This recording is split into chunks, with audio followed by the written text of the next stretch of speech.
Yesus, maukah engkau mengizinkanku kembali dan memberitahunya? Aku merasa kasihan kepada anak itu. Hatiku sudah begitu berduka. Berilah aku setidaknya sukacita melihat sobat kecil itu disembuhkan. Kau boleh pergi. Aku akan menantikanmu di sini. Yakobus berlari balik. Ia bertemu dengan laki-laki itu dan memanggilnya. Sobat, berhenti, dengarkanlah. Orang yang tadi bersamaku adalah Mesias. Berikan anakmu padaku supaya aku dapat membawanya kepadanya. Kau dapat ikut juga, jika kau mau, untuk melihat apakah guru akan menyembuhkannya. Pergilah, sobat, aku harus memotong semua kayu ini. Aku sudah terlambat karena anak ini. Dan jika aku tidak bekerja, aku tidak mendapat makanan. Aku ini miskin, dan anak ini biayanya sangat besar untukku. Aku sungguh percaya pada Mesias, tapi adalah lebih baik jika kau yang berbicara kepadanya atas namaku. Yakobus membungkuk untuk mengangkat si anak yang terbaring di rerumputan. Berhati-hatilah, si penebang itu mengingatkan. Sekujur tubuhnya sakit semuanya. Sesungguhnya, begitu Yakobus berusaha mengangkatnya, si anak menangis dan mengerang. Oh, betapa menyakitkan, seru Yakobus mendesah. Sakit yang mengerikan, kata si penebang kayu yang bekerja dengan sebilah gergaji di atas badan pohon yang keras, dan dia menambahkan, tak dapatkah kau menyembuhkannya? Aku bukan Mesias, aku hanya seorang murid, jadi, dokter belajar dari dokter lainnya. Murid belajar dari guru mereka. Ayo, berbaik hatilah. Jangan membuatnya menderita. Cobalah. Jika guru mau datang, ia akan sudah datang. Ia mengutusmu entah sebab ia tidak mau menyembuhkannya atau sebab ia ingin kau yang menyembuhkannya.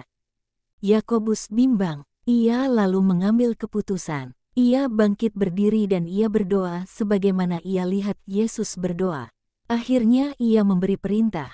Dalam nama Yesus Kristus, Mesias Israel dan Putra Allah, sembuh, dan segera sesudah itu ia berlutut dengan berkata, "Oh, Tuhanku, ampunilah aku bertindak tanpa izin-Mu, tetapi aku melakukannya demi belas kasihan terhadap anak Israel ini. Kasihanilah, Allahku, kasihanilah dia dan kasihanilah aku, seorang berdosa."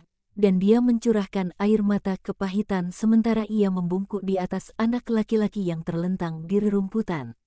Air matanya jatuh ke atas kaki-kaki lemah yang cacat. Yesus sekonyong-konyong muncul di jalan setapak.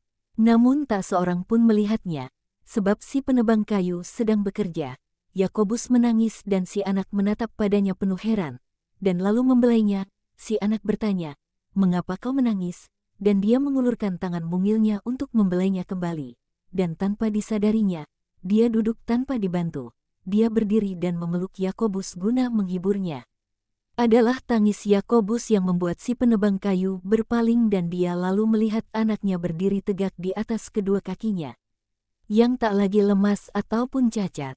Dan berpaling sekeliling, dia melihat Yesus. "Itu dia!" teriaknya seraya menunjuk pada punggung Yakobus yang berpaling dan melihat Yesus yang tengah menatap padanya dengan berseri penuh sukacita.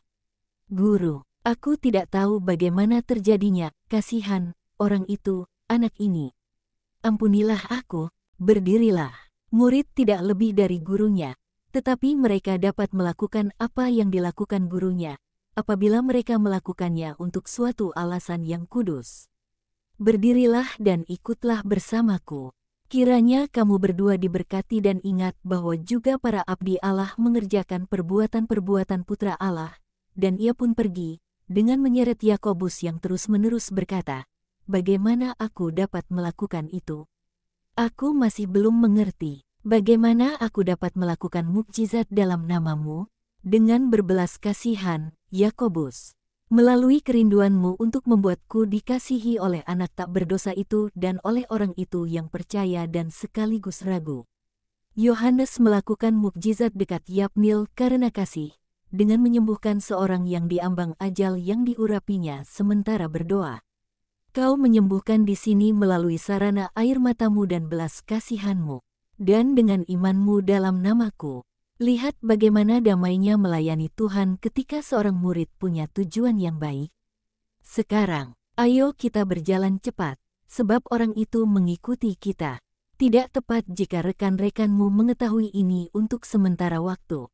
Aku akan segera mengutusmu dalam namaku, suatu helaan napas yang dalam dari Yesus. Sebab Yudas anak Simon antusias untuk berkarya, suatu helaan berat lainnya. Dan kau berkarya, tapi itu tidak akan baik untuk semua orang.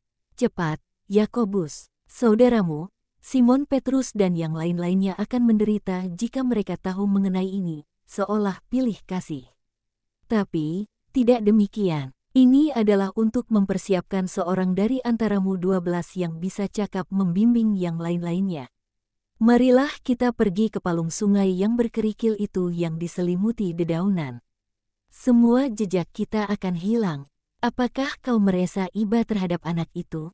Oh, kita akan bertemu lagi dengannya.